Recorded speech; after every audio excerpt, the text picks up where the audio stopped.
કથા કરું અતિ અનુસાર પ્રેમ સહિત ગાદી ધરું પધારો પવન કુમાર શ્રી ભાગવત ભગવાન કી શ્રી હરિમ પરમાનંદમ ઉપદેષ્ટારમીશ્વરમ વ્યાપકમ સર્વલોકાનાં કારણમ તમ નમામ્યહમ. ભગવાન ભાગવતના ચરણોમાં કોટી કોટી પ્રણામ. જેના આશરે આપણે બધા જ અહીંયા આસન લગાવી અને બેઠા છીએ તેવા શ્રી ભાગવત ભગવાન યજમાન પરિવારના કુળદેવી ભગવતી માં મહાકાળીના ચરણોમાં પ્રણામ.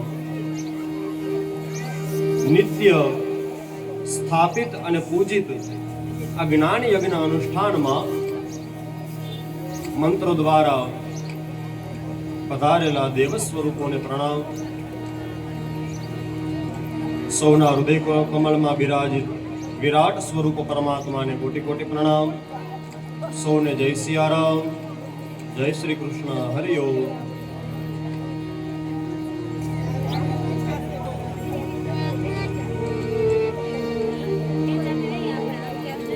ભગવાન રામે પણ પત્નીનો ત્યાગ કર્યો હતો અને ભગવાન શિવે પણ પત્નીનો ત્યાગ કર્યો હતો. રામે પણ પત્નીનો ત્યાગ કર્યો હતો અને શિવે પણ પત્નીનો ત્યાગ કર્યો હતો. પરંતુ બંનેના ત્યાગમાં થોડોક ફરક છે. ભગવાન રામચંદ્રએ સીતાનો ત્યાગ શરીરથી કર્યો હતો. એ શરીરથી ને જંગલમાં છે, પણ મનથી ત્યાગ નથી કર્યો. મન તો હંમેશા એનું તેની પાસે જ રહે છે. પરંતુ ભગવાન શંકરે જ્યારે સતીનો ત્યાગ કર્યો તો એણે મનથી ત્યાગ કર્યો છે. શરીરથી તો તેની સાથે બેઠા છે કૈલાશ પર્વત પર. હંમેશા પોતાના વામ બાહુ એટલે કે ડાબી બાજુ તે બેસતા. હવે એમણે સામે આસન આપ્યું. ભગવાન શિવ રામના નામનો જાપ કરે છે અને રામ પોતે પણ ભગવાન શિવના નામનો જાપ કરે છે. બંને જગ્યાએ ત્યાગ છે, પણ ધર્મને અનુરૂપ છે. કોઈ કથા એવી પણ હોય કે જે આપણને ન સમજાય. ઘણું બધું જીવનમાં એવું હોય છે કે જે ન સમજાતું હોય, પણ જો સમજવું હોય તો ગુરુ પાસે જવું પડે અને વિવેક પૂર્વક જવું પડે. વિનમ્રતા હશે, વિવેક હશે તો અવશ્ય આપણને એ સમજૂતી પ્રાપ્ત થશે. મનના સંશયો દૂર થશે, પરંતુ એના માટે વિનમ્રતા હોવી જોઈએ. ઘડો લઈને નદીએ પાણી ભરવા જવું હોય તો ઘડો ખાલી કરીને જવું પડે. અડધો ભરીને જાઓ તો નવું પાણી પણ ન આવે અને છલકાઈ રાખે બહુ. માટે જ્યારે પણ કોઈ ગુરુ પાસે જાઓ, જ્યારે પણ માતા પિતા પાસે જાઓ, કોઈ બ્રાહ્મણ પાસે જાઓ, કોઈ વડીલ પાસે જાઓ તો તેની પાસે ખાલી થઈને જવું. કથા શ્રવણ કરવા આવીએ તો ખાલી થઈને આવવું. જો ખાલી થઈને આવશો તો આખો ઘડો ભરીને જાશો. થોડુંક જ્ઞાન લઈને આવશો તો શું થશે? પાણી તો મળશે, પણ અડધું જ મળશે. કેમ તો અડધું તો આપણે એમાં દબાવી રાખ્યું.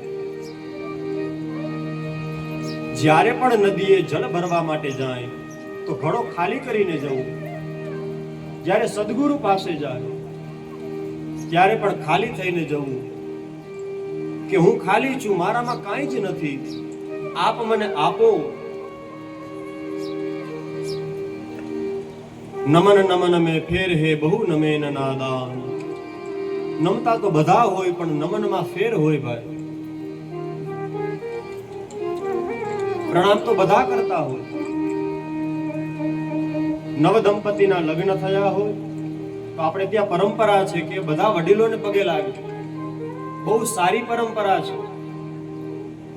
પણ જ્યારે વર્ષગાંઠ થાય, જ્યારે એનિવર્સરી આવે, ત્યારે પછી પગે લાગવાનું યાદ ન આવે, ત્યારે કેક કાપવાનું યાદ આવે.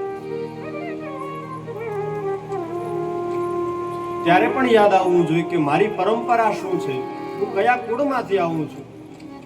કોઈ સારો ઉત્સવ આપણે ઉજવીએ છીએ તો માતા પિતાને પગે લાગવું, આપણા ઘરના મંદિરના દેવતાઓને પગે લાગવું, કુળની દેવીને પગે લાગવા જવું. આપણી પરંપરા તો એમ કહે છે, નવું વર્ષ પ્રારંભ થતું હોય ત્યારે પણ આપણે મંદિરોમાં જાય દર્શન કરવા માટે. સુરાપુરા હોય તો ત્યાં પણ જઈને શ્રીફળ વધેરીએ કે આજે મારા જીવનમાં ફરી પાછું નવું વર્ષ આવ્યું, તો હે પ્રભુ, આ નવું વર્ષ મારા માટે સુખદાયી નીવડે, આ નવું વર્ષ મારા માટે લાભદાયી નીવડે. માટે આપણી પરંપરા એ છે, અભિમાનનો ત્યાગ કરી અડધું જે છલકાયેલું જ્ઞાન હોય એનો પણ ત્યાગ કરી વિનમ્રતા પૂર્વક દેવતાઓ પાસે, વિનમ્રતા પૂર્વક વડીલો પાસે જઈને બેસવું. આપણી પરંપરા છે ભાઈ. તમારી પાસે ગમે તેટલું જ્ઞાન હોય પણ જો વિનમ્રતા ન હોય તો તે શૂન્ય છે. બધાને ખબર છે, વિદ્યા વિનયસુ શોભતે. વિદ્યા હોય પણ વિનમ્રતા ન હોય તો તેમાં શોભા ન હોય. મંદિર બહુ સરસ હોય પરંતુ તેમાં ઉપર ધજા ન હોય તો તે મંદિરની શોભા ન હોય. આપણે પણ ધજા રાખી છે, કારણ કે આ મંદિર છે ને, જ્યાં ભાગવત ભગવાન બિરાજે છે તે સ્થાન મંદિર બની જાય છે, માટે ત્યાં પણ ધજા છે. વાસ્તુ યજ્ઞ કરીએ તો તેમાં પણ ધજા આવે. કેમ? તો કે આપણે જ્યાં રહીએ છીએ તે મકાન કોઈ સામાન્ય જગ્યા નથી, એ પણ આપણા માટે મંદિર જ છે. અરે બાળકો શાળામાં ભણતા હોય ત્યારે પણ ઓલા પ્રાર્થનાઓ આવે, મંદિર મારું વિશ્વ રૂપાળું સુંદર સર્જનહાર રે. આ દેહરૂપી મંદિર છે એ પણ કેટલું સુંદર છે, અને એનો સર્જનહાર પરમાત્મા કેવી અદ્ભુત રચના કરે છે. પૃથ્વી ઉપર અત્યારે લમસમ 800 કરોડ માણસ છે. લમસમ 800 કરોડની આસપાસ માણસો છે, પરંતુ બધાના ચહેરા જોવામાં અલગ લાગે. અમિતભાઈ, બધાના ચહેરા જોવામાં અલગ લાગે, ચાઇના સિવાય. એના વર્તાતા નથી આપણને, બાકી બધાના ચહેરાઓ અલગ લાગે. તો વિચાર કરો, પરમાત્માની કેટલી અદ્ભુત રચના હશે, છે ને? બધાને 2 આંખ હોય, 2 કાન હોય, નાક આપ્યું છે, બધાને હોઠ આપ્યા છે, બધાને કાન સરખા છે, મસ્તક છે, છતાં પણ દેખાવ અલગ આવે છે. કેમ? તો કે એ મનુષ્યની રચના નથી, એ પરમાત્માની રચના છે. અરે એ તો ઠીક, એનાથી પણ આગળ અંગૂઠાની પ્રિન્ટ આપે ને, સહી કરતા ના આવડતી હોય તો પેલી પ્રિન્ટ આપે. તો વિચાર કરો, આ અંગૂઠામાં લીટોડિયા કેવી રીતે કર્યા હશે કે બધાની પ્રિન્ટ અલગ આવે, છે ને? જેટલા પણ લોકો પ્રિન્ટ કરવા જાય તો અંગૂઠાની પ્રિન્ટ અલગ જ આવે. પરમાત્માથી મોટું આ દુનિયામાં કોઈ નથી.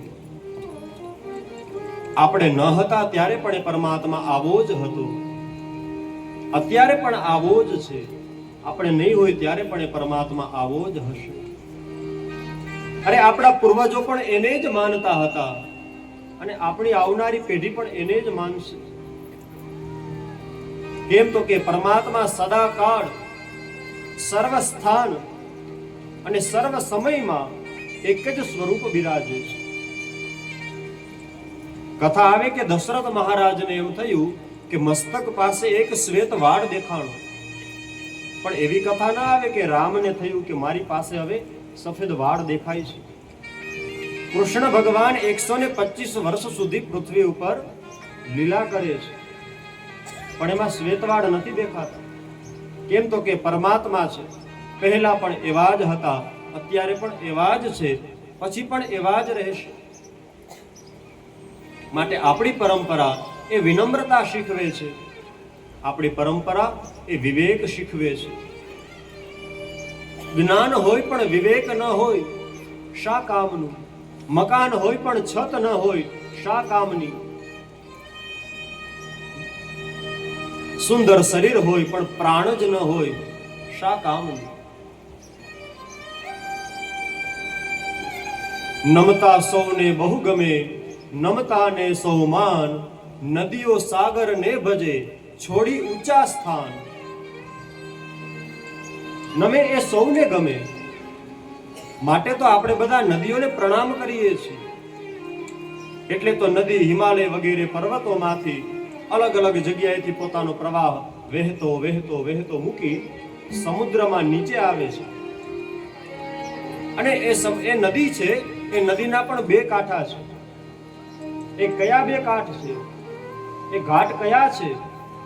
એક મર્યાદાનો ઘાટ છે અને એક મસ્તીનો ઘાટ છે. જીવનમાં પણ આ બે જરૂરી છે ભાઈ. પેલું મર્યાદા અને બીજું મસ્તી. જો મર્યાદા નહીં હોય તો તમને કોઈ પગે નહીં લાગે, તમારા સંતાન પણ તમને પગે નહીં લાગે. જો મર્યાદા નહીં હોય તો તમને કોઈ પ્રેમથી નહીં બોલાવે. જો મર્યાદા નહીં હોય તો તમારી સાથે કોઈ સારો વ્યવહાર નહીં રાખે. નદીના બે ઘાટ હોય છે, એક મર્યાદાનો અને એક મસ્તીનો. જીવનમાં મર્યાદા બહુ જરૂરી છે અને એ જ પ્રમાણે જીવનમાં મસ્તી પણ જરૂરી છે. જો ઉત્સાહ જ ન હોય તો જીવન છે એ નીરસ બની જાય છે. દરેક કાર્યમાં ઉત્સાહ હોય ને. આજે ભગવાન પ્રગટ થવાના છે, કૃષ્ણ ભગવાનનું પ્રાગટ્ય છે, તો જો કેટલી સરસ માટલીઓ ગોઠવી છે, બધા ફુગાઓ ગોઠવ્યા છે, બધા એક કલરના પીળા વસ્ત્ર પહેરીને આવ્યા છે. કેમ તો કે ઉત્સાહ છે. યાદ રાખજો, જ્યારે ઉત્સાહ મરી જાય છે ત્યારે આપણા જીવનને નિરસ બનાવી દે છે. એમાં કોઈ રસ રહેતો નથી. એટલા માટે તો પુષ્ટિ સંપ્રદાયમાં એ નિયમ છે, હવેલીમાં જે કોઈ પણ મુખિયાજી પ્રભુની સેવા કરતા હોય તો તે મુખિયાજી પોતે પણ એટલા ખૂબ સારી રીતે તૈયાર થાય, પોતે બહુ સારા શ્રૃંગાર કરે. કેમ તો કે જો પોતાને જ એમાં રસ નહીં રહે તો તે પ્રતિ દિવસ ઠાકોરજીની સારી સેવા નહીં કરી શકે. આપણે આપણને ગમે એવા વસ્ત્ર પહેરવા જોઈએ, ન કે સામેવાળાને. આપણે મેનુ રાખીએ કેવું, તો કે સામેવાળાને ગમે એવું. આપણે વસ્ત્ર પહેરીએ કેવા, તો કે સામેવાળાને ગમે એવા.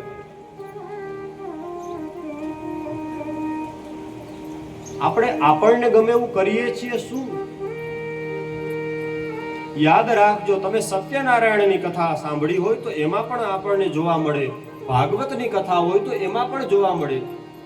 પ્રભુ કહે જ છે કે બધા જ સુખો ભોગવી અંતે પ્રભુના ધામમાં ગયા. સુખ ભોગવવાના જ છે, મસ્તી કરવાની જ છે, પરંતુ મર્યાદામાં રહીને. માટે નદીના બે ઘાટ છે, એક મર્યાદા, એક મસ્તી. જો મર્યાદા અને મસ્તી આ બે ઘાટ ન હોય તો નદીને કોઈ પગે લાગવા ન જાય. એ નદી પણ બહાર આવી અને બધું વેર વિખેર કરી નાખે. માટે મર્યાદા બહુ જરૂરી છે. રામનો ભક્ત કોને કહેવાય કે જેમાં મર્યાદા હોય. આપણે વિશ્રામ કરીએ એમાં પણ રામ આવે, આરામ કરીએ એમાં પણ રામ આવે. એટલે તો વિશ્વમાં એમ કહે ને કે આ દવા કેવી છે, તો કે રામબાણ ઈલાજ છે. કેવો ઈલાજ? રામબાણ ઈલાજ. ઘણા કહે ને કે અમે હરામનું નથી ખાતા, એનો મતલબ જેમાં રામ નથી અમે એ વસ્તુને અડતા નથી. ભગવાનના જેટલા પણ અવતારો થયા એ બધી જ કથાઓ સાંભળી શકાય. એના જેવી કોપી ટુ કોપી જીવન જીવવું હોય તો માત્ર અને માત્ર ભગવાન રામનું ચરિત્ર છે. રામ એક જ એવું ચરિત્ર છે કે એના જેવું આપણે જીવન જીવી શકીએ. કૃષ્ણ ભગવાને જે લીલાઓ કરી એના આપણે દર્શન કરી શકીએ. આપણે એ પ્રમાણે કોઈ કાર્ય ન કરી શકીએ. ભગવાને નરસિંહ અવતાર લીધો, આપણે ન કરી શકીએ. ભગવાને 3 ડગલામાં વામન બની અને માયગું, વિરાટ બની અને લીધું, બ્રહ્માંડ માપી લીધું. આપણે ન કરી શકીએ.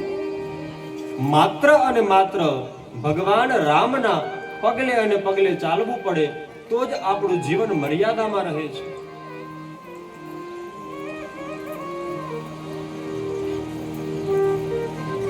ગઈકાલે આપણે સતી ચરિત્રની સુંદર કથા શ્રવણ કરી હતી.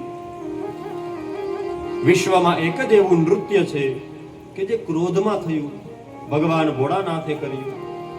દક્ષ યજ્ઞની પૂર્ણાહુતિ થઈ. બધાએ વિષ્ણુ ભગવાનની પ્રાર્થના કરી. મનુના પુત્રોનું વંશના વર્ણન કરવામાં આવ્યા. મનુ મહારાજને 2 પુત્ર છે, પ્રિયવ્રત અને ઉત્તાનપાદ. ઉત્તાનપાદને 2 પત્નીઓ છે. એકનું નામ છે સુરુચિ, બીજાનું નામ છે સુનીતિ. સુરુચિ અને સુનીતિ આવી 2 પત્નીઓ છે. સુરુચિ એટલે કોણ? તો કે રુચિ અનુસાર રહેવા વાળી. અને સુનીતિ એટલે કોણ? કે જે નિયમોનું પાલન કરીને રહેવા વાળી. બંનેને એક એક પુત્ર થયા છે.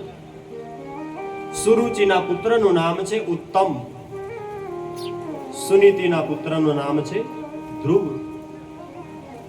એક સમયે ધ્રુવજી મહારાજ જુએ છે, મારો ભાઈ પિતાના ખોળામાં બેઠો છે.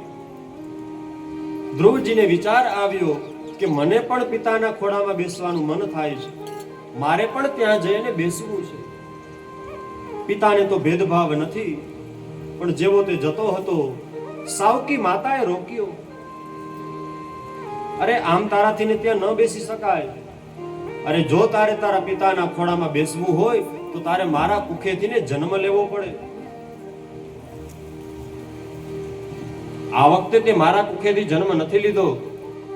અરે તું જા, ભગવાનનું નામ લે, કદાચ ભગવાન તને મારા કુખેથી ને જન્મ આપે તો તને તારા પિતાના ખોળામાં બેસવા મળે. સાવ નાનો બાળક છે ભાઈ. તરત જ રડતો રડતો ગયો છે માતા પાસે. માએ પૂછ્યું, બેટા શું થયું? માં, હું જ્યારે પિતાના ખોળામાં ભાઈ ઉત્તમને બેસેલો જોયો, મને પણ વિચાર આવ્યો મારે પણ બેસવું છે. હું બેસવા જતો હતો, પણ મને માતાએ રોકી લીધો. શું કીધું માતાએ? મને સુરુચિ માતાએ એવું કહ્યું કે તારે તો મારા કુખેથી જન્મ લેવો પડે. અચ્છા, બીજું શું કહ્યું? બીજું એમ કહ્યું કે તું જંગલમાં જા, ભગવાનને પ્રસન્ન કર. જો ભગવાન રાજી થશે તો પિતાના ખોળામાં બેસવા મળશે. જોજો આ માં છે હો. એને કહ્યું, બેટા વાત બહુ સાચી કીધી છે, બહુ સાચી વાત કીધી છે. ભગવાન રાજી થશે ને તો તારો પિતા જ તને ખોળામાં બેસાડશે એવું નથી, ભગવાન પોતે પણ તને ખોળામાં બેસાડશે. તું જંગલમાં જા, હરિના નામનું સંકીર્તન કર. સામાન્ય માં હોય ને તો કદાચ એમ કહે કે બેટા આપણે નથી બેસવું ખોળામાં. અરે એ બધું મૂકી દે, તું મારી પાસે આવ, તને મારા ખોળામાં બેસાડું. પણ આ તો મહાન સ્ત્રી છે, જેણે પોતાના બાળકમાં એવી સામાન્ય મમતા ન રાખી, સાચી લાગણી રાખી. મારા પુત્રનું હું કલ્યાણ કરીશ. કલ્યાણ શેનાથી થશે? ભગવાનના નામથી થશે. તરત જ ધ્રુવજી મહારાજ ગયા છે જંગલમાં. મૈત્રેયજી વિદુરજીને કથા શ્રવણ કરાવી રહ્યા છે. શુકદેવજી પરીક્ષિત મહારાજને કથા કહે છે, અને સુતજી મહારાજ શૌનકાદિ ઋષિઓને કથા કહે છે.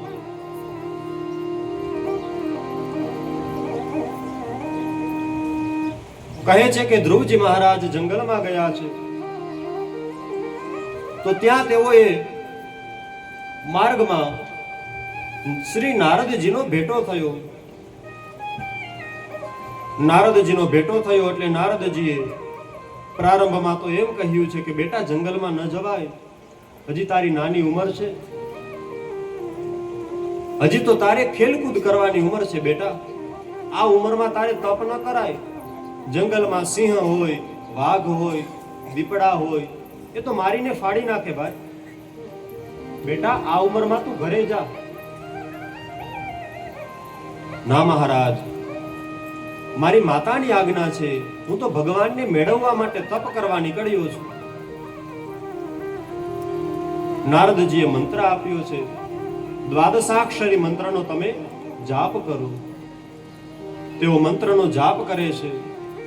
ઓમ નમો ભગવતે વાસુદેવાય વાસુદેવાય. ઓમ નમો ભગવતે વાસુદેવાય. ઓમ નમો ભગવતે મહામંત્ર છે આ. વાસુદેવાય. પિતૃઓને તારી આપણું પણ કલ્યાણ કરે.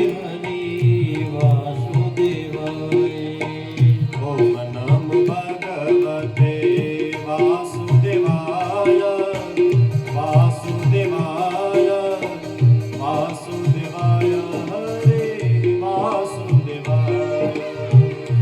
ઓમ નમો ભગવતે વાસુદેવાય વાસુદેવાય હરે વાસુદેવાય. મહામંત્રનો જાપ કરે છે. નારદજી ગુરુ થયા છે, ધ્રુવજી તેના શિષ્ય થયા. આપણને જે મંત્ર આપે એને પણ ગુરુ કહેવાય. યાદ રાખજો, ઘણાને અમે પૂછીએ ને કે તમારે ગુરુ કેટલા, તો કોક કહે કે એક જ ગુરુ હોય ને, એ તો બે થોડા હોય. પણ એ પણ તમને ખ્યાલ ન હોય તો આજે સમજાવી દઉં. દીક્ષા ગુરુ એક જ હોય. દીક્ષા ગુરુ એક જ હોય. જેને કંઠી પહેરાવી હોય, જેને રુદ્રાક્ષની માળા પહેરાવી હોય, એને દીક્ષા ગુરુ કહેવાય. જેને મંત્ર આપ્યો હોય તેને દીક્ષા ગુરુ કહેવાય. એ ગુરુ એક જ હોય, પરંતુ શિક્ષા ગુરુ અનેક હોય. શિક્ષા ગુરુ અનેક હોય. આપણે બાળ મંદિરમાં ભણતા હોય ત્યારે જેને આપણને એકડો કરતા શીખડાવ્યો હોય એ પણ આપણા ગુરુ કહેવાય. પછી પેનથી લખતા શીખડાવે એને પણ ગુરુ કહેવાય. ચિત્ર જોતા જોતા એક પન્નામાં ચિત્ર હોય, એક પન્નામાં લખાણ હોય તો બાળકનું મન એમાં ચોંટે. સાવ નાના બાળકો માટે નાસ્તાનું હોય, નાસ્તો કરતા કરતા એકડા ઘૂંટા રાખે. પછી પેન આવે, એમ કરતા કરતા બોલ પેન આવે, એ પણ છૂટી જાય. પછી કોલેજમાં આવે. જ્યાં પણ તમે ભણો છો એ દરેક શિક્ષકને ગુરુ કહેવામાં આવે. બાળક નાનકડા હોય ત્યાં સુધી એને નાસ્તો આપવામાં આવે. પછી 1 ધોરણથી ચાલુ કરી અને 12 ધોરણ સુધી એને યુનિફોર્મ પહેરાવવામાં આવે. સ્કૂલનો યુનિફોર્મ હોય ને, કે વગેરે વગેરે સ્કૂલનો યુનિફોર્મ પહેર્યો હોય તો જ આપણે શાળાએ જઈ શકાય. પરંતુ કોલેજમાં જ્યારે એ આવી જાય ત્યારે એને યુનિફોર્મ ન હોય. પછી તે ગમે તે કપડાં પહેરીને જઈ શકે. આવું કેમ? એનું શું કારણ છે? મેં આ પ્રવચન કોલેજમાં કર્યું હતું એકવાર, ત્યારે પણ મેં આ વાત કરી હતી. આની પાછળનું કારણ શું છે? તો કે 1 ધોરણથી લઈ 12 ધોરણ સુધીમાં તમને એટલી ભાન પડી જાય કે હવે કેવા કપડાં પહેરાય. પછી તમને કોઈ શીખડાવે નહીં, પછી તો એટલી ખબર પડવી જ જોઈએ કે આવા કપડાં પહેરાય અને આવા ન પહેરાય. પણ વર્તમાન સમયમાં આપણે ઉલટું જોવા મળે છે. કોલેજમાં ગયા પછી ઓલા ફાટેલા જીન્સ પહેરતા હોય. ઠીક છે, બહુ કોઈને કઈ જાજુ ન કહેવાય, પરંતુ આપણા ધર્મને અનુરૂપ હોય એવા વસ્ત્રો પહેરવા. ખાસ કરીને મંદિરોમાં કોઈએ નાઇટ ડ્રેસ પહેરીને ન જવું, મંદિરોમાં ઓલા ચડા પહેરીને ન જવું. કારણ કે તે મંદિર છે, તે ગાર્ડન નથી ભાઈ. રિલાયન્સમાં જોબ કરવી હોય તો એનો યુનિફોર્મ પહેરવો પડે. ક્રિકેટ રમવું હોય તો એનો યુનિફોર્મ પહેરવો પડે. એમ ભગવાનની પૂજા કરવી હોય તો ધોતિયા પહેરવા પડે. એમાં ગમે તે કપડાં પહેરીને ન જવાય. અહીંયા માતાઓ દર્શન કરવા આવતી હોય, અહીંયા બહેનો દર્શન કરવા આવતા હોય, થોડી મર્યાદા હોવી જોઈએ. આ બધી વાત આજે કેમ ચાલે છે કે આજે રામનું પ્રાગટ્ય થવાનું છે. પેલા રામ આવશે, મર્યાદા જીવનમાં આવે પછી જ પુષ્ટિ પુરુષોત્તમની લીલા સમજાય છે. જો તમે રામને ન સમજી શકો તો તમે કૃષ્ણને સમજી જ ન શકો. એક પૂર્વાર્ધ છે તો એક ઉત્તરાર્ધ છે તો બંને એક જ તત્વ, પરંતુ અલગ અલગ કાર્ય કરેલા છે. જેમ કે સૂર્ય ઉગે છે તો જ રાત્રે ચંદ્ર પ્રકાશ આપી શકે. જે લોકોએ સાયન્સ રાખ્યું હોય એને કદાચ આ ખબર હશે, હવે આવતું હોય કે નહીં ખબર નથી ભણવામાં. જો દિવસના સૂર્યનારાયણનો પ્રકાશ ચંદ્રને પ્રાપ્ત ન થાય તો રાત્રિના ચંદ્ર કોઈ પ્રકારે પ્રકાશ આપી શકે નહીં. એવી રીતે ભગવાન રામને આપણે ન સમજી શકીએ, રામની કથાને ન સમજી શકીએ, રામની લીલાને ન સમજી શકીએ તો ભગવાન કૃષ્ણના ચરિત્ર સમજવા કઠિન છે. એટલા માટે કોલેજમાં ગયા પછી યુનિફોર્મ હોતો નથી. માટે વસ્ત્ર કેવા પહેરાય એ આપણને ખબર હોવી જ જોઈએ. ભગવાન કહે છે કે ધ્રુવજી મહારાજ તપ કરવા માટે ગયા છે. સમય વ્યતીત થયો, 1 મહિનો પૂરો થયો, 2 મહિના પૂરા થયા, 3, 4, 5, 6 મહિના વ્યતીત થઈ ગયા. કોઈનો ડર નથી.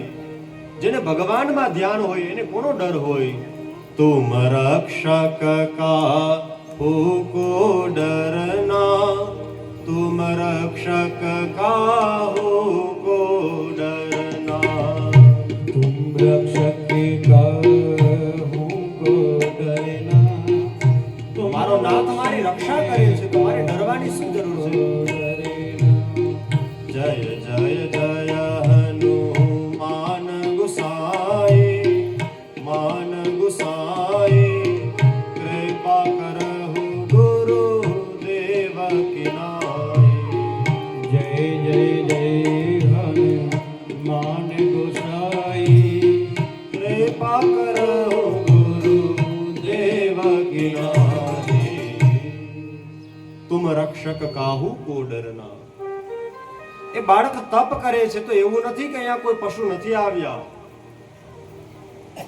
સિંહ ગર્જના કરે તો ઘણે દૂર સુધી સંભળાય, વાઘ ગર્જના કરે તો 8 કિલોમીટર સુધી સંભળાય. વાઘ અથવા સિંહ તો તે પ્રાણી ત્યાં પણ આવ્યા છે. પણ આને તો ભગવાનમાં ધ્યાન છે કે જો હું મારા ભગવાનને યાદ કરું છું તો અવશ્ય ભગવાન પણ મને યાદ કરતા જ હોય, એનું ધ્યાન મારામાં જ હોય. એ મને કાંઈ નહીં થવા દે અને ભગવાન કાંઈ ન થવા દે. 6 મહિના વ્યતીત થયા છે. ધ્રુવજી મહારાજ તો નેત્રને બંધ રાખી ભગવાનના નામનું સ્મરણ કરે છે. હવે પ્રભુ પ્રગટ થયા, પ્રભુ સામેથી આવી ગયા છે, પરંતુ આ બાળકને હજી ખબર નથી. પ્રભુએ પોતાના દક્ષિણ હસ્તનો શંખ એ ધ્રુવજીના ગાલમાં અડાડ્યો. જેવો પ્રભુએ શંખ ગાલમાં અડાડ્યો તરત જ ધ્રુવજીની અંદરથી જ્ઞાન પ્રગટ થયું છે. ભગવાનની પ્રાર્થના કરવા લાગ્યા. યોંતઃ પ્રવેશ્ય મમ વાચમિમાં પ્રસુપ્તા સંજીવયત્યખિલ શક્તિધરઃ સ્વદામ્ના અન્યાંશ હસ્તચરણ શ્રવણત્વગાદિન પ્રાણાન નમો ભગવતે પુરુષાય તુભ્યમ. ભગવાનની સ્તુતિ કરવા લાગ્યા છે. જ્ઞાન પ્રગટ થયું છે. ભગવાન પાસેથી ને ખૂબ આશીર્વાદો પ્રાપ્ત થયા. પ્રભુએ કહ્યું કે માગો શું જોઈએ છે? ધ્રુવજીએ કાંઈ ન માગ્યું. ગઈકાલે આપણે ચર્ચા કરી હતી, ખાલી દર્શન જ કર્યા હતા. ભાગવતમાં સકામ ભક્ત પણ હોય અને નિષ્કામ ભક્ત પણ હોય, બંનેની ચર્ચા બતાવી છે. ભક્ત તો બેય હોય. મંદિરે માગવા જાય એને ભગવાનનો જ ભક્ત કહેવાય, અને કાંઈ માગ્યા વગર જાય એને ભગવાનનો જ ભક્ત કહેવાય. પણ બંનેમાં ફરક હોય. આજે ચર્ચામાં વધારે સમય નથી આપણી પાસે. જો સમય મળશે તો આવતીકાલે આપણે શ્રવણ કરશું. ધ્રુવજીને કહ્યું કે માગો. કહે છે મારે તો કાંઈ ન જોઈએ પ્રભુ. કાંઈ ન માગ્યો તો જાજુ મળે. કાંઈ ન માગ્યું, પ્રભુએ એને અવિચળ પદ આપી દીધું. જુઓ, પૃથ્વી છે એ પોતાની જગ્યાએ જ હોય છે. પૃથ્વી ગોળ છે, તેની જગ્યાએ જ હોય છે. સૂર્ય વગેરે ગ્રહો, તારાઓ તેની પ્રદક્ષિણા કરે છે. નિત્ય નિરંતર પ્રદક્ષિણા કરે છે. બધા તારાઓ હોય ને, એ પણ આમ પ્રદક્ષિણા કરતા હોય. પરંતુ ધ્રુવજી મહારાજ હંમેશા ઉત્તર દિશામાં વિદ્યમાન છે. એટલા માટે જ જ્યારે 4 ફેરા પૂર્ણ થઈ જાય, વિવાહની ગાંઠમાં નવ દંપતીનું બંધન થઈ જાય, એટલે ગોર બાબા ધ્રુવજી મહારાજના દર્શન કરાવે. ઉત્તર દિશામાં એનું મુખ રખાવે. શા માટે? તો કે પ્રાર્થના કરો કે હે ભગવાન, જેમ તમને અવિચળ પદ પ્રાપ્ત થયું છે, એમ મારું દાંપત્ય જીવન પણ અવિચળ રહે. ભારતની સ્ત્રી એટલી મહાન છે, હંમેશા એવા જ આશીર્વાદ માગે કે મારા ધણીને કાંઈ ન થાય, અખંડ સૌભાગ્યવતી ભવ. એ હંમેશા પોતાના કરતા પતિનું પેલા માગે. એટલા માટે સ્ત્રી મહાન છે. એને અન્નપૂર્ણા કહેવામાં આવે છે. પછી તે સ્ત્રી કદાચ દીકરી પણ હોય, માં પણ હોય, બહેન પણ હોય, ભાભી પણ હોય, કાકી પણ હોય, કોઈ પણ હોય, પણ તે અન્નપૂર્ણા છે. પોતે રસોઈ બનાવી ઠાકોરજીને સામગ્રીનો ભોગ ધરાવે છે અને આપણને પ્રેમપૂર્વક જમાડે છે. જમાડનાર દરેક સ્ત્રી, દરેક માતા એ અન્નપૂર્ણાનું સ્વરૂપ છે. ધ્રુવજી મહારાજને પ્રભુએ અવિચળ પદ આપ્યું. પ્રસન્ન થયા છે. હવે તો બધા સ્વાગત કરે જ ને. એના પિતા વગેરે બધા જ લોકો સ્વાગત કરવા માટે આવ્યા છે. યાદ રાખજો, તમારી પાસે કાંઈ ન હોય ત્યારે કોઈ ના આવે. બધું આવી જાય તો બધાય બોલાવે. આપણે ત્યાં ઓલી કહેવત છે ને, નાણા વગરનો નાથીઓ ને નાણે નાથા શું આવે? લાલ. નાણા વગરનો નાથીઓ ને નાણે નાથા લાલ. આ સમયમાં પૈસાને જ લોકો ઓળખે છે. માણસની તો કોઈ કિંમત રહી જ નથી. નાણા હોય તો સમાજનો કદાચ ગમે તેવો માણસ હોય, બધા એને પ્રેમથી બોલાવે. ઓલો સારો માણસ હોય, ભક્તિમય જીવન હોય, એકલો રહેતો હોય, કોઈને ન નડતો હોય, પણ ગરીબ હોય તો એને લોકો પ્રેમથી ના બોલાવે. સંસાર સ્વાર્થી છે, પણ પરમાત્મા ક્યારેય સ્વાર્થી હોતા નથી. કારણ કે આપણું કાંઈ છે જ નહીં, બધું એનું છે. તો આપણે એને આપી શું શકીએ ભાઈ? સંસાર છે એ સ્વાર્થી છે, જ્યારે પરમાત્મા એ આનંદનું સ્વરૂપ છે. આપણને એમ થાય કે મેં આ કર્યું, આ હું કરું છું, આ મારા દીકરા કરે છે, આ મારા બાપા કરે છે, પણ બધું ભગવાન જ કરે છે. આપણે કાંઈ કરતા નથી. હૃદયમાં ભગવાન બેઠા છે તો મુખ બોલી રહ્યું છે, કાન સાંભળી રહ્યા છે, હાથ પણ એનું કામ કરે છે, પગ પણ એનું કામ કરે છે. જ્યારે આ આત્મા રૂપી પરમાત્મા નીકળી જાય એટલે તરત જ કાઢો કાઢો કાઢો. આપણું કાંઈ છે જ નહીં તો અભિમાન શાનું કરવું? જોજો, આપણો 5 કે 10 વર્ષ પહેલાનો જે ફોટો હોય ને, એ આપણે જોશું તો એ સમય કરતા અત્યારે આપણે ગઈઢા લાગશું. લાગીએ ને? કંઈક કંઈક ફેરફાર આવતો જ જાય. શરૂઆતમાં મજા આવે, નાના હોય ને ત્યારે એમ થાય કે હું મોટો થાઉં છું, અને હું તો મોટો થાઉં છું, યુવાન થાઉં છું. પછી ધીમે ધીમે કળચડી દેખાય, ધીમે ધીમે 2-4 સફેદ વાળ દેખાય, પછી ખબર પડે કે હવે ગઢપણ નજીક આવ્યું છે. આપણા હાથમાં કાંઈ છે જ નહીં. માઇકલ જેક્સન કરીને એક બહુ મોટો ડાન્સર હતો, બહુ મોટો અને બહુ ધનવાન હતો. એણે વિચાર કર્યો કે મારે તો 150 વર્ષ જીવવું છે. સમજવા જેવી વાત છે. એણે વિચાર કર્યો મારે 150 વર્ષ જીવવું છે, તો એના માટે શું કરવું? ડોક્ટરોને બોલાવે, જે કહે એ જ પ્રમાણે ભોજન કરે. પોતાના ધર્મ અનુસાર ભગવાનની પૂજાઓ કરાવે, બધું કરતો હતો. પણ 50 જ વર્ષની ઉંમરમાં દેહ છૂટી ગયો. કેમ? આપણા હાથમાં કાંઈ હોતું નથી. આપણા હાથમાં કાંઈ જ નથી. હોય સોજો રામ રચી રાખા, કા કરત બડાવહી શાખા. એ તો એની રચના હોય એમ જ થાય, આપણી રચના મુજબ કાંઈ ન થાય. ગઈકાલે વિરાટ સ્વરૂપનું વર્ણન આપણે બધાએ સાંભળ્યું. પક્ષીઓ છે એ ભગવાનની શિલ્પકળા છે. જે પક્ષીઓ છે એ ભગવાનની શિલ્પકળા છે. અલગ અલગ પ્રકારની ચકલીઓ હોય, કબૂતરો હોય. આપણને એમ થાય કે જાણે કોઈ પેઇન્ટરે બહુ સરસ મજાનું ચિત્ર દોર્યું હોય. એવા એવા પ્રકારના આકાર હોય છે. ભગવાનની શિલ્પકળા છે. કહે છે કે ધ્રુવજી મહારાજને આશીર્વાદ આપી પ્રભુ અંતર ધ્યાન થયા. ધ્રુવજી મહારાજનો રાજ્યાભિષેક થયો. જંગલમાં ઉત્તમ યક્ષો સાથે યુદ્ધ કરે છે, તેનું મૃત્યુ થયું. ધ્રુવજીને ક્રોધ ચડ્યો. યક્ષો સાથે યુદ્ધ કરવા માટે ગયા છે. મનુ મહારાજના ઉપદેશથી યુદ્ધ બંધ કરાવ્યું. કુબેર પ્રસન્ન થયા. તેઓએ ધ્રુવજી મહારાજને પદ આપ્યું છે.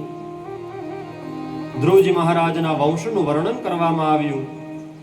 રાજા અંગનું ચરિત્ર બતાવ્યું. ભગવાન પૃથુ પ્રગટ થયા એ કથાનું પણ વર્ણન કરવામાં આવ્યું. અશ્વમેધ યજ્ઞ કરે છે અંગરાજા, તેનું વર્ણન કર્યું છે. વેનની ભુજાઓમાંથી સ્ત્રી અને પુરુષનું જોડકું ઉત્પન્ન થયું, એની ચર્ચાઓ કરવામાં આવી. વિજિતાશ્વ નામનો એક વ્યક્તિ રાજા થયો. પ્રાચીન બરહી નામે અનેક લોકો પ્રસિદ્ધ થયા. બ્રહ્માજીની આજ્ઞાથીને શતદ્રુતિ સાથે વિવાહ કર્યા. પ્રચેતા વગેરે 10 સંતાનો થયા છે. નારાયણ સરોવરના કિનારે તપ કરે છે. શંકર ભગવાનની સ્તુતિ કરી હતી, ત્યારે જે સ્તોત્ર પ્રગટ થયું એનું નામ છે યોગોદેશ. આ બધા ભાગવતના રહસ્ય કહેવાય, જે તત્વની વાતો છે. નારદજીએ રાજા પ્રાચીન બરહીને પુરંજન ઉપાખ્યાન સંભળાવ્યું છે. 9 દરવાજા વાળી નગરી છે, એની વાતો કરી છે. પુરંજન બીજા જન્મમાં કર્મકાંડી બ્રાહ્મણને ત્યાં કન્યા રૂપે જન્મ્યા હતા, એની વાતો કરવામાં આવી. આ બધી કથાઓ શ્રવણ કરી વિદુરજી મહારાજ મૈત્રેયજીને પ્રણામ કરે છે. હસ્તિનાપુર જવા માટે પ્રસ્થાન કરે છે. 5મો સ્કંદ એ ભગવાનનો જમણો સાથળ છે. 3 પ્રકરણ અને 26 અધ્યાયો આવેલા છે. જો ભગવાનનું શરીર છે એમાં જ બધા મનુષ્યો રહેલા છે, અને મનુષ્યની અંદર પણ પરમાત્મા જ બિરાજે છે. પુરુષ સૂક્તમાં તેનું વર્ણન કરવામાં આવ્યું છે.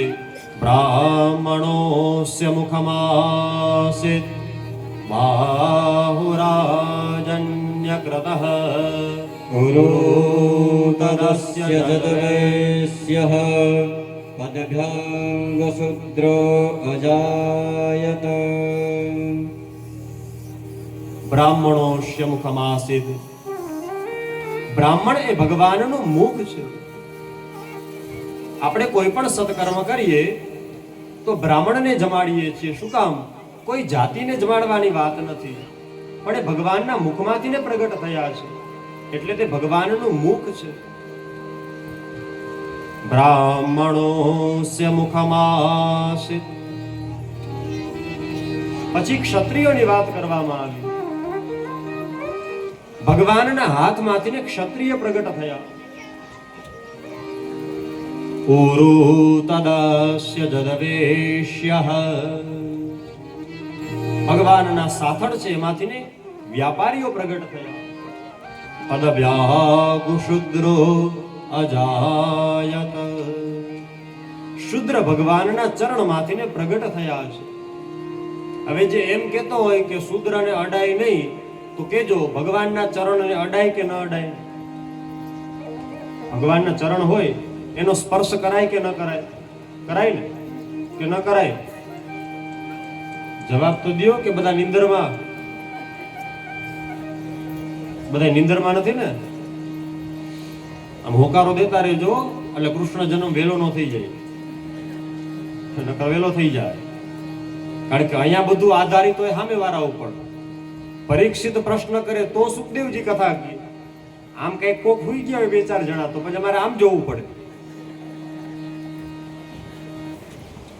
માટે ભગવાનના ચરણને અડાય કે ના અડાય? હે? હા કે ના? હા. આ બેરાઓ હા પાડે છે, જણને જે સમજાણું નથી. એ ઓલા તમાકુ ઘસવામાં લઈ ગયા છે. ચા પીવડાવી હતી કે નહીં? ક્યાં ગયા ભાઈ? તો ભગવાનના ચરણનો સ્પર્શ કરવો પડે. ભગવાનના ચરણની જ પૂજા હોય. તો ભગવાનના ચરણ એ સૂત્ર છે. એનો અર્થ શું થયો કે આપણે બધા ભગવાનના શરીરમાંથી પ્રગટ થયા છે. મુખને જમાડી હકાય, પગને ન જમાડાય, એટલે બ્રાહ્મણને જમાડી છે. જમાડાય કોને? મુખને. એટલે આપણે બ્રાહ્મણને જમાડીએ છીએ. એનું કારણ આ છે. માટે ભગવાન કહે છે કે પુરુષ સૂક્તની અંદર એનું વર્ણન કરવામાં આવ્યું છે. ચોથા સ્કંદમાં ઉત્તાનપાદના વંશનું વર્ણન કરવામાં આવ્યું અને 5મા સ્કંદમાં પ્રિયવ્રત રાજાના વંશની કથા કરવામાં આવી. પ્રિયવ્રત રાજા ઉત્તમ, તામસ અને રૈવત એમ 3 પુત્રોને જન્મ આપે છે. કેટલા વર્ષ સુધી તેઓએ રાજ્ય કર્યું? તો કે 110 કરોડ વર્ષ સુધી રાજ્ય કર્યું. કેટલું રાજ્ય? 110 કરોડ.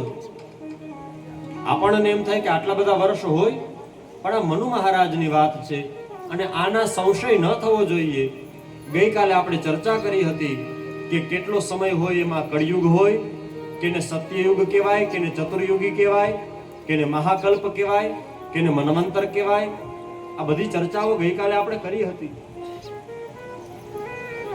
માટે 110 કરોડ વર્ષ સુધી તેઓએ રાજ્ય કર્યું છે. સૂર્ય ભગવાનની પાછળ ગયા, એમાં 7 જગ્યાએ જે પૈડાના ચીલા પૈડા એ 7 સમુદ્ર થયા. ઉર્જસ્વતી નામની કન્યાના લગ્ન શુક્રાચાર્ય સાથે કરવામાં આવ્યા. રાજા આગ્નિન્દ્રનું ચરિત્ર સંભળાવ્યું, નાભી રાજાનું ચરિત્ર સંભળાવ્યું છે. નાભીના પુત્ર થયા ઋષભદેવ ભગવાન. તેના પુત્રનું ચરિત્ર એટલે કે ભરતજી મહારાજ, જેના નામ પરથી આપણા દેશનું નામ ભારત પાડવામાં આવ્યું. એટલે આપણા માટે ગર્વ કરવા જેવો કોઈ શબ્દ હોય તો તે ભારત દેશ છે, જ્યાં ડાલ ડાલ. માટે ખાલી 2 કડી ભારત ઉપર ગર્વ હોય ને, આપણને આપણા દેશ ઉપર ગર્વ હોવો જોઈએ. जहाँ डाल डाल पर सोन की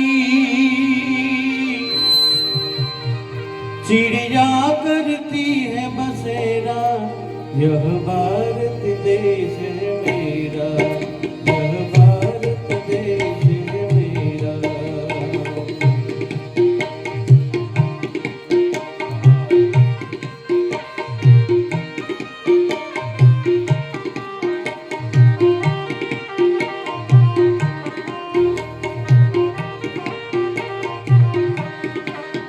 जहाँ डाल डाल पर सोन की, जहाँ डाल डाल पर सोन की चिड़िया करती है बसेरा, यह भारत देश है मेरा, यह भारत देश है मेरा, यह भारत देश है मेरा, यह भारत देश है मेरा. ત્યારથી ને આપણા દેશનું નામ ભારત રાખવામાં આવ્યું. તેની પહેલા શું નામ હતું? તેની પહેલા અજનાબ ખંડ નામ હતું. શું નામ હતું? અજનાબ ખંડ. પછી ભારત નામ પાડવામાં આવ્યું. ભરતજી મહારાજનું સુંદર ચરિત્ર બતાવ્યું છે. પુલહાશ્રમમાં ભરતજી મહારાજ રહે છે. રોજ ભગવાન હરિની તપસ્યા કરે, રોજ ભગવાન હરિના નામનું સંકીર્તન કરે. એક સમયે કોઈ હરણી ત્યાંથી નીકળી, સિંહનો અવાજ સાંભળ્યો, ઉતાવળમાં નદી ઠેકવા માટે છલાંગ લગાવી. બહુ મોટી છલાંગ લગાવી. હરણીનું મૃત્યુ થયું, પણ ગર્ભમાં જે બાળક હતું એ પડી ગયું. ભરતજીને વિચાર આવ્યો, આ અનાથ છે તો લાવો એને મારા આશ્રમમાં લઈ આવો. આશ્રમમાં લઈ આવ્યા. હવે તો રોજ ભરતજી મહારાજ એ બાળકનું પાલન પોષણ કરે, હરણના બચ્ચાને ખાવાનું આપે, એને મોટું કરે. ખાવાનું આપે ત્યાં લગી કાંઈ વાંધો નહીં, અપાય. અમારે પણ ઘરમાં અંદર ચકલાઓ છે, એની બહાર બિલાડીઓ બેઠી હોય, એની બહાર કૂતરા બેઠા હોય. એક જ ડેલીની અંદર આ ત્રણ વિરોધી બેઠા હોય છે. જે આવ્યા હોય એને ખ્યાલ હોય, પણ આપણે એને જમવાનું અપાય, પછી એમાં મમતા ન થવી જોઈએ. હવે ભરતજી મહારાજને શું થયું? રોજ સંધ્યા કરવાનો સમય થાય તો પ્રભુ યાદ ન આવે. શું યાદ આવે? હરણીનું બચ્ચું આવ્યું કે નહીં? તરત જ એ યાદ આવે કે હરણીનું બચ્ચું શું કરે છે.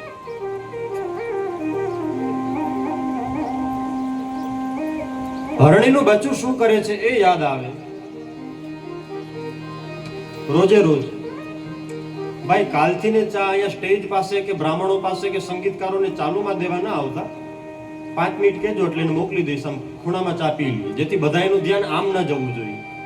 કથા સાંભળવા આવ્યા છે માટે અહીંયા જ ધ્યાન દઈએ. તમારી લાગણી સાચી, પણ અમારા એકેય કઈ નહીં કહે. અને મન થાય તો આ બધાને કહું છું ક્યાં ચા પી આવો, જેથી આ બધા આમ નહીં પછી આમ ખૂણામાં જુએ છે. એટલે કાલથી ચા અહીંયા નહીં. ચાલુ થાય ત્યારે 2 રકાબી, પૂરી થાય ત્યારે 3, ચાલુમાં નહીં. કૃષ્ણાય વાસુદેવાય હરયે પરમાત્મને પ્રણતઃ ક્લેશનાશાય ગોવિંદાય નમો નમઃ. માટે ભગવાન કહે છે કે હવે એનું મન હરણીમાં ગયું છે. મનની જ વાત આવી ને, અહીંયા પણ મનની વાત, આ ચાની વાત કરી એમાં પણ મનની વાત. સીધું મન બધાનું ત્યાં.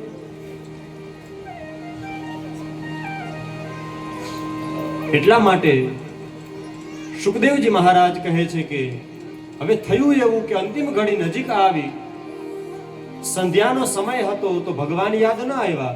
યાદ શું આવ્યું? ઓલું હરણનું બચ્ચું હજી કેમ નથી આવ્યું? ક્યાં હશે? જીવતું તો હશે ને, કાંઈ થઈ તો નહીં ગયું હોય ને. આવી ચિંતાઓ થવા લાગી. આમ કરતા કરતા હરણને યાદ કરતા કરતા અંતિમ ઘડી આવી ગઈ, તેનું મરણ થયું. બીજો જન્મ હરણમાં થયો. એટલે આપણા ઘરે કૂતરા બિલાડા કાંઈ પણ પાડેલું હોય તો એને તમે ખાવાનું ભલે આપો, પણ જો ભગવાન કરતા વધારે એ યાદ આવશે તો પછી આપણે હાવાઓ કરવાનો સમય આવશે. આપણે જો માણસ હસું તો કથામાં આવીને હરી હરી હરયે નમઃ બોલશું, પણ પછી કૂતરાનો અવતાર મળશે તો આપણું બધું નિરર્થક જશે. માટે છેલ્લી ઘડીએ તમે જેને યાદ કરો છો એવો તમને અવતાર પ્રાપ્ત થાય છે. માટે ભગવાનને યાદ કરવા. એણે હરણના બચ્ચાને યાદ કર્યું એટલે એનો હરણમાં જન્મ થયો. પણ બધી સ્મૃતિ યાદ છે. આ એક જ એવો જીવ હતો કે પશુમાં જન્મ થયો છતાં પણ એને બધી સ્મૃતિ યાદ છે. એ દેહ પણ છૂટી ગયો. પછી બ્રાહ્મણના ઘરે જન્મ થયો. જળની જેમ રહે છે. કોઈ જગ્યાએ તેઓ ગયા છે, ઘર છોડી અને નીકળી ગયા. તો કોઈ જગ્યાએ બેઠો હતો, એમાં કોઈ આદિવાસી વિસ્તારના લોકો, જેમાં એવી કદાચ અંધશ્રદ્ધા હશે કે આપણે માતાજીને નરબલી આપવાની છે, કોઈ એવી માનતા રાખી હતી. યાદ રાખજો, ગમે તે વર્ણમાં હો, ગમે તે માતાજી હોય, આપણા એકેય ભગવાન કોઈની બલી માગતા નથી. એ કાઢેલું છે પાછળથી બધું. હાવ ઘરની વાત કહી દઉં ચોખામાં ચોખ્ખી તમને. આમાં લખેલું હોય ને એ માનવાનું, અહીંયા બેઠો હોય ગમે એ બોલે. સમજા? આમાં લખેલું હોય એ વાત માનવાની. અહીંયા તો બદલતા રહીએ ભાઈ. 50 વર્ષ પહેલા આપણે હતા નહીં, 50 પછી હસુક નહીં, કોને ખબર.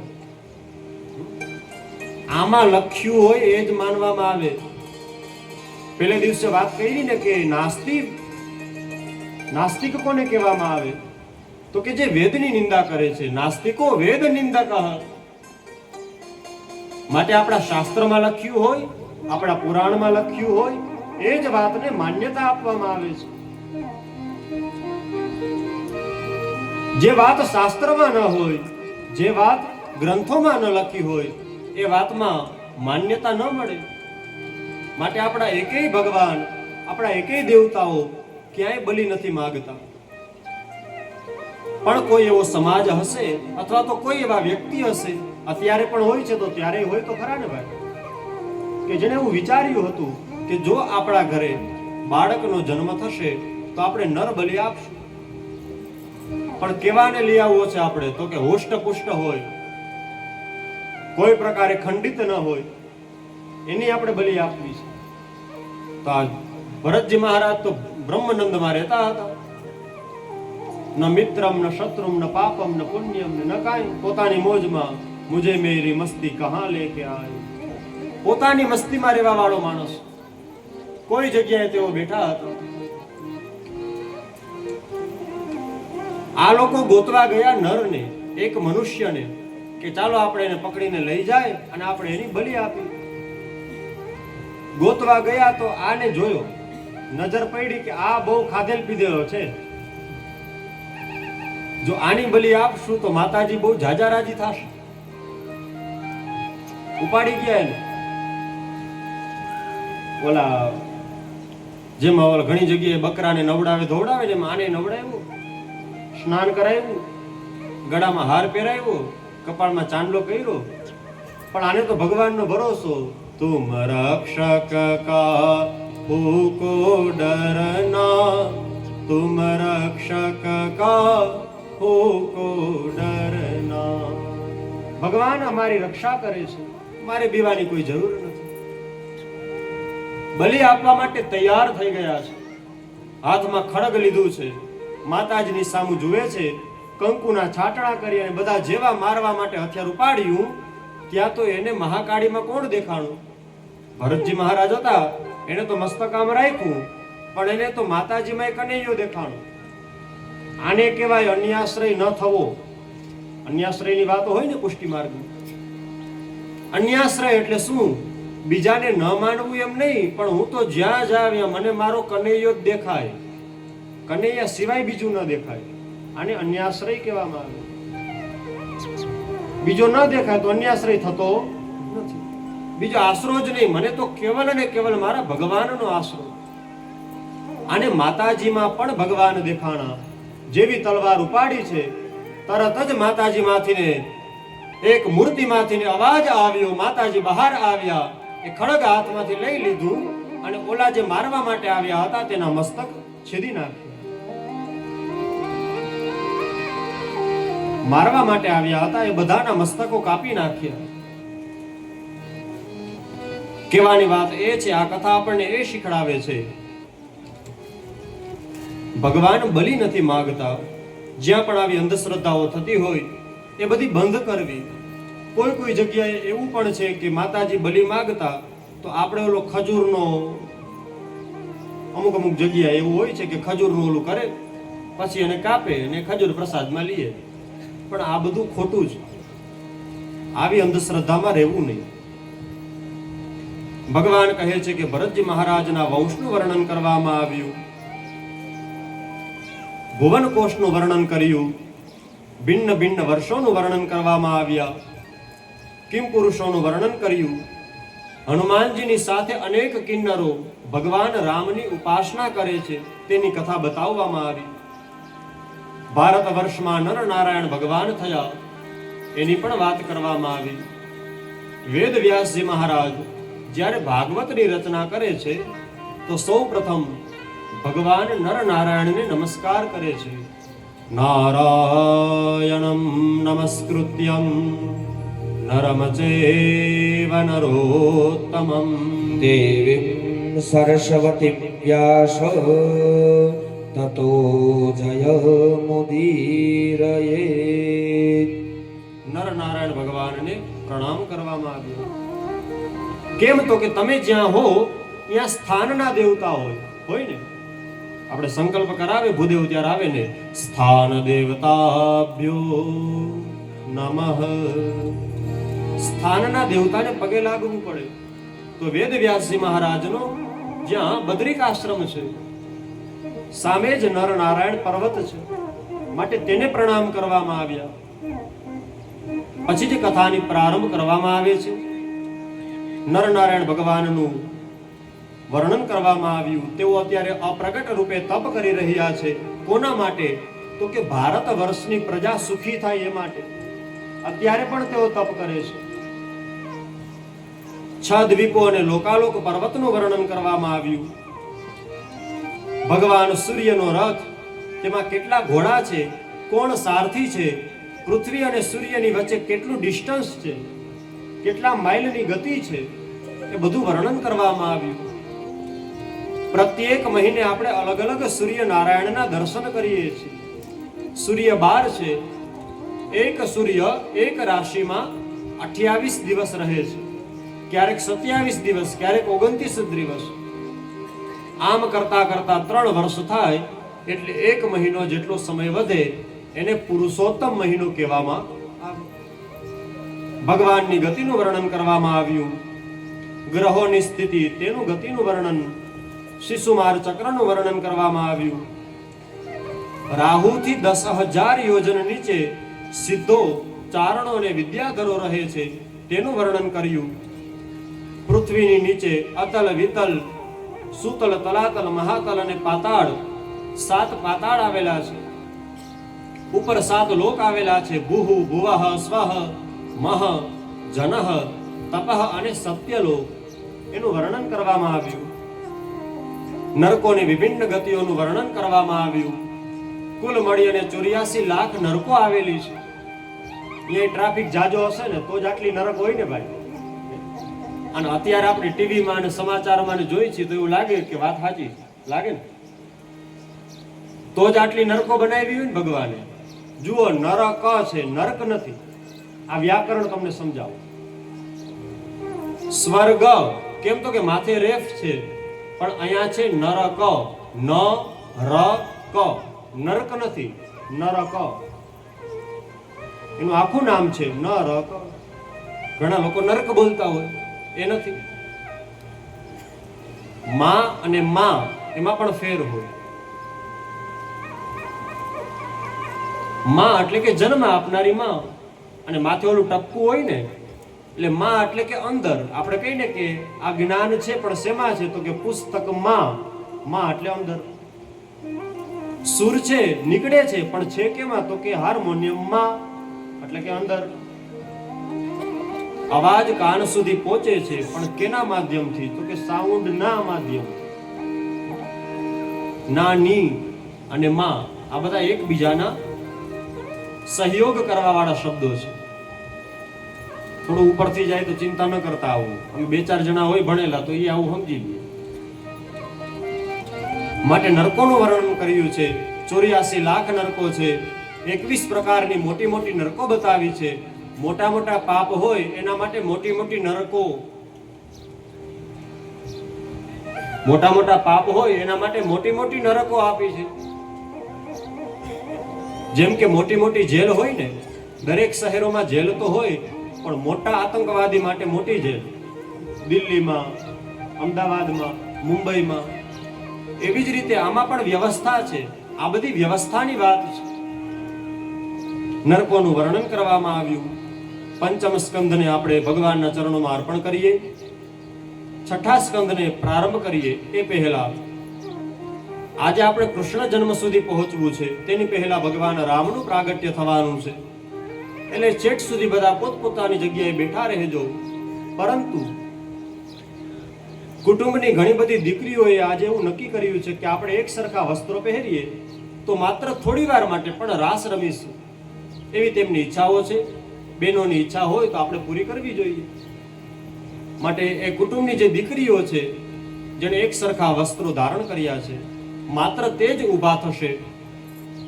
બીજા બધા વ્યવસ્થા જળવાઈ રહે એ માટે બેઠા રહેજો. માટે તે બહેનોને વિનંતી કે ઊભા થઈ જજો અને થોડી વાર માટે કોઈ રાસ આપણે રમીએ. રસ